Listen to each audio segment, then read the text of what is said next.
Well, here we are today with our molding machine, and we're making moldings for these old doors and entryways that we're building. 1867, they were made mostly by hand.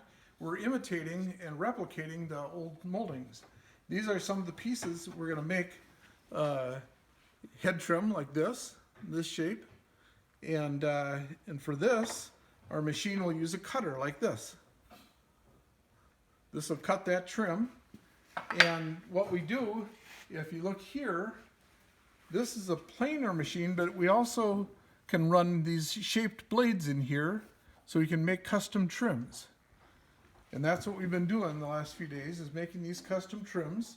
This head rotates, and it feeds the wood in through here like this, and comes out the other end all shaped like this piece here. I made 300 feet of this, and so this is kind of a fun machine because we can make these custom shapes, and it's kind of fun to work with. Here's some trim we made. These are actually our casings, so the molding around a door on that old house that we're working on. Big wide casing.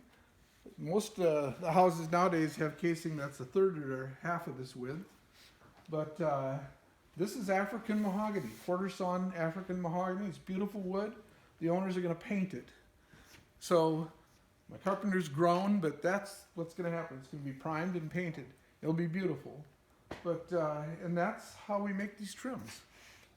That's it.